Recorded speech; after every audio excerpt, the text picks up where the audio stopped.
Greetings, fellow explorers. In this video, we will discuss the occult secrets of wearing all black clothing. On the surface, our choice of clothes appears to be a matter of personal preference. However, with a little intention, we may transform our wardrobe into a foundation for magic rituals. Indeed, this video will show you how to increase your spiritual magnetism by wearing all black. Before we begin, however, we must emphasize the meaning of symbolism. Symbolism is the relationship between two things, something in the physical world and another thing in the unseen world. The physical symbol only has meaning and value because it is connected to a greater, yet subtler, energy body from beyond. The higher dimensions of our universe emanate into denser layers of reality. And in this way, symbols become the tangible manifestations of their greater archetypes.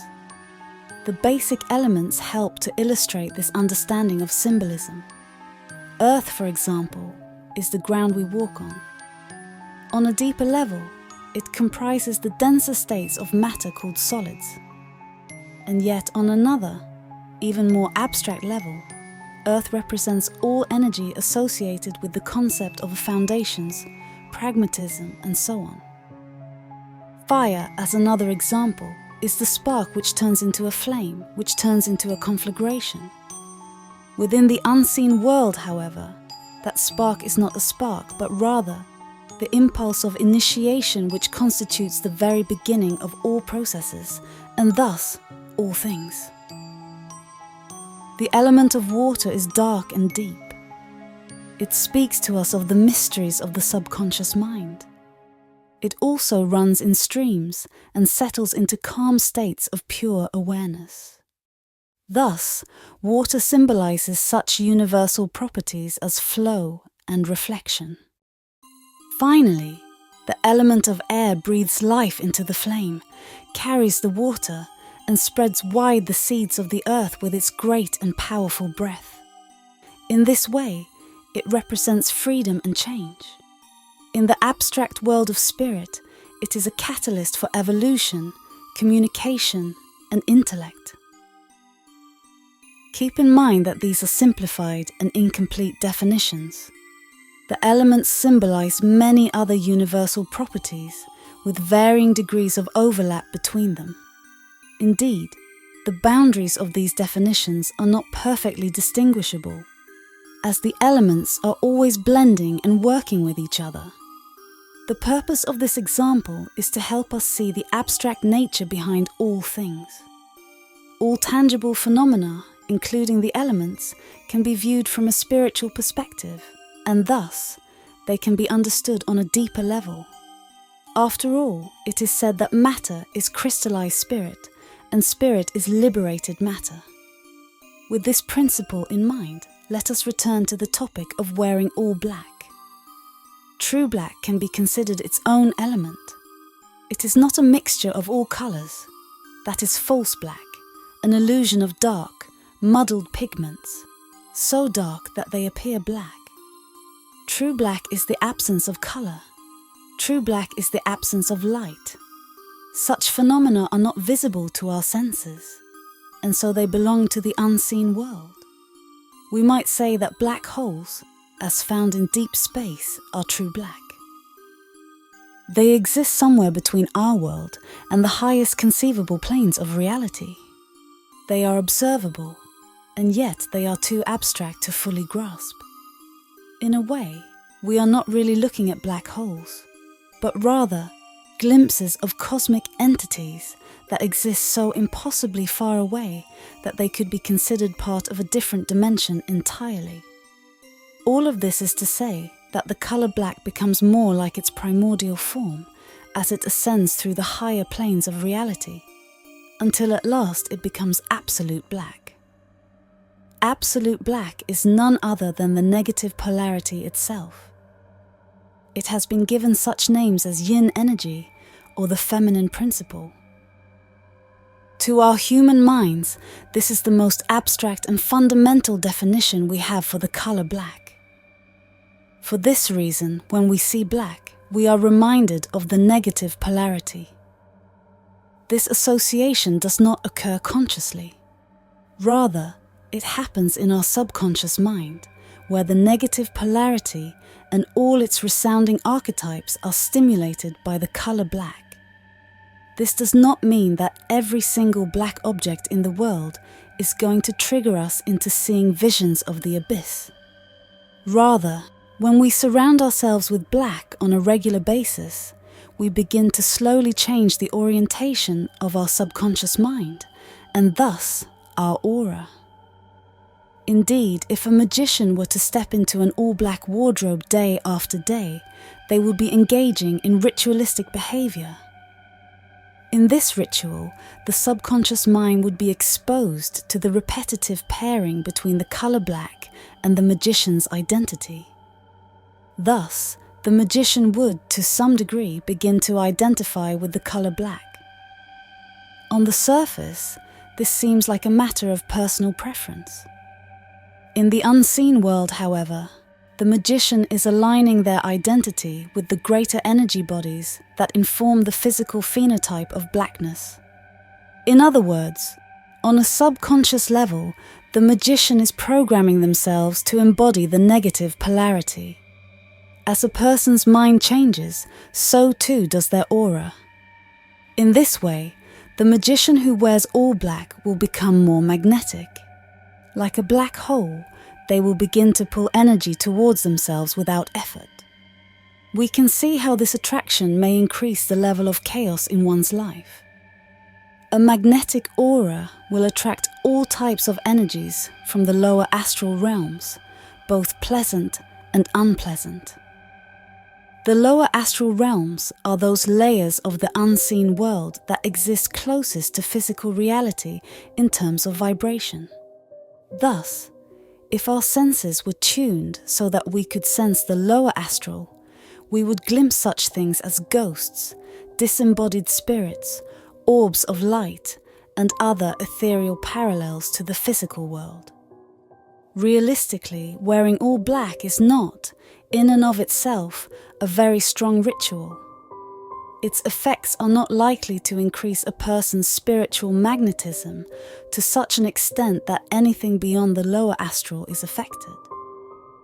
Still, however, the power of all black clothing can be enough to magnetize negative or parasitic entities, as well as thought forms, energy streams, low-level spirits, and all manner of sentient or semi-sentient astral material. These effects will become significantly more noticeable when the person is in highly charged areas like cities, graveyards, festivals, concerts, and so on. Why do we describe these absorbed energies as chaotic? Because we do not always know what kind of energies we will encounter throughout the day. When we behave as walking black holes, we are bound to encounter and integrate unpredictable kinds of information from the unseen world. Remember, these effects occur on what we call the subtle planes of reality. Therefore, they are not easy to perceive, at least not by the average person. And yet, we can all admit that for some reason, stepping out of the house in our full black wardrobe makes us feel glamorous, intense, and seductive. To better understand the influence of the negative polarity, we must look at its opposite, which is the positive polarity. The positive polarity is symbolized by electricity, rather than magnetism. Electric energy behaves as a source of light. It is eternally projecting, like the sun. People with a strong electric aura will, just like their magnetic counterparts, have an attractive quality. The difference, however, lies in the mechanism of that attraction. The electric aura radiates an unlimited supply of warmth and light. When you sense a person with a strong electric aura, you will want to gather around them to experience the rays of energy projecting from their core. Oppositely, when you are near a person with a strong magnetic aura, that person will have a subliminal pull on your mind. This is like hypnosis. Whereas the electric aura gives warmth, The magnetic aura draws attention from your subconscious mind until fixation occurs. We do not at first realize how much attention we are giving to this person until, at last, we find ourselves strangely fascinated with them. The symbolic power of black clothes can be turned into a legitimate ritual. The magician's body is the altar, and the wardrobe is the magical object of correspondence, drawing power from the unseen world through its deep and ancient symbolism. The sensitive magician feels this power coursing through them. They know it is a stream of energy from the surrounding ether. Once the magician feels this energy, they may color it with their own emotions and use it to cast spells, charge items, focus their psychic powers, and so on. There is no end to the number of things a magician can do with this energy. The key to engaging in this ritual successfully is threefold. 1. Being able to sense the energy in the first place. 2. Making use of that energy. And 3. Grounding oneself and banishing all residual clouds of energy that linger within the aura and the workspace, following the ritual. This is why it is so important for a magician to be clear about their intentions. Without intention, the magician who wears all black will have no way to manipulate the incoming energy, and will thus experience greater levels of chaos and unpredictability until the energy dissipates or transforms. Chaotic energy is easy to summon and potentially difficult to dispel. It may linger within the aura, where it continues to stimulate the subconscious mind, thus leading to all sorts of psychological, cognitive, and emotional disturbances. These negative effects are compounded by confusion. Indeed, the naive magician who absorbs chaotic energy will likely feel off, and yet they will not be able to understand why. The average person is probably not very sensitive or informed when it comes to spirituality and the occult side of energy. For this reason, their deeper, subtler feelings will likely be ignored, suppressed, or misunderstood. The influx of energies they receive from wearing all black will thus be more of a disturbance rather than a resource. We will save the arts of grounding, banishing, and energy manipulation for future videos, as there is already a boundless supply of material online regarding these subjects. All that will be said here is that they need not be complicated, and that they rely on imagination above all else. Now, before we go any further, we must understand that there is yet another skill magicians must have if they are to thrive in the center of a magnetic vortex. The magician must learn to balance their inner elements. We briefly touched on the 4 primary elements of earth, air, fire, and water. There is, however, a 5th element. It is known to many occultists as spirit. Others give it such names as consciousness, ether, or even love. Some say it represents chaos or the void. The 5th element is, regardless of its label, the essence of divinity that unites the other 4 elements into a state of evolving awareness, wherein the individual is not only conscious, but also curious about the greater mysteries of life. Together, these 5 elements are symbolized by the pentagram, which also vaguely resembles the shape of a human being. This means that, just like our planet, we are all comprised of these 5 elements. They flow through us at all times, expressing themselves in our every action, emotion, and thought. In this way, we can only serve as conduits for magic when our elements are balanced. When this 5-pointed system of energy is off balance, any chaotic influx will overwhelm the weakest of the inner elements. For example, imagine a person who is not in control of their inner fire. Remember that the element of fire symbolizes our ability to bring the spark of life into new ideas. The person who struggles with their inner fire will find it difficult to start new projects, break old habits, and make spontaneous life changes. Their fire is inhibited. They do not trust the flame, or rather, they have been traumatized or conditioned to avoid the magic of unleashing their passions. Now, imagine that this person decides to wear all black clothes every day, slowly turning themselves into an energy magnet. The chaos they pull towards themselves will circulate through their entire body, inevitably stimulating the fire element and its associated organ, which is the heart. This person, who already struggles with fire, is going to find their difficulties exacerbated.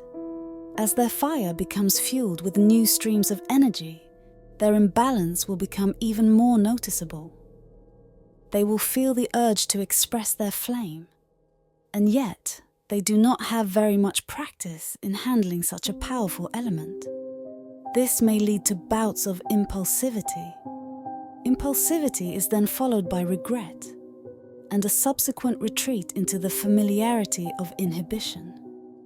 This inhibition will once again become too smothering, and the person will experience yet another flash of impulsivity.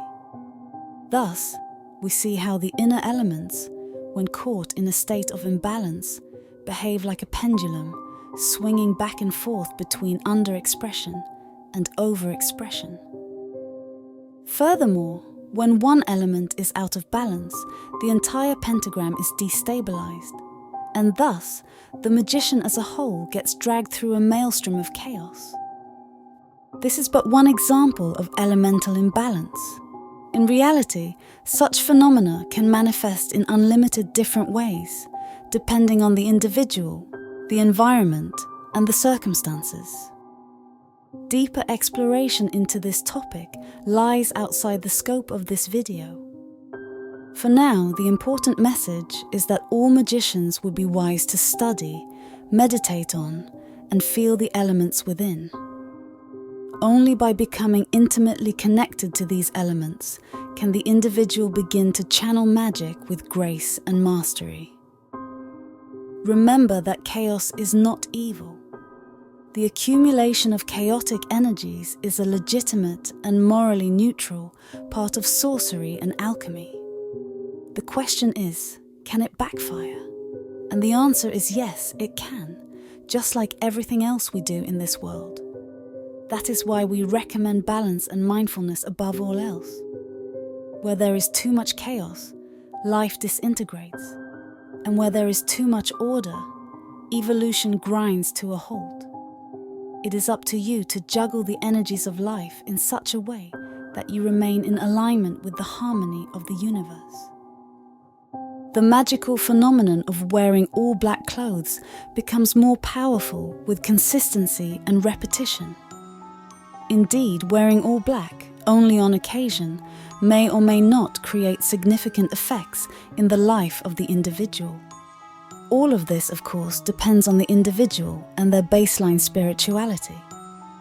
Nothing we present here is necessarily true in all situations, or at all times. One must experience these things for themselves in order to develop their own gnosis. Be not afraid of the spirit world, fellow explorers. When we keep unconditional love at our core, we have all the protection we need on the grand adventure of life. Travel responsibly, for although the illusions of this world are a game, they are to be treated with sincerity and respect. And until next time, choose love, manipulate chaos, and continue to follow your higher selves.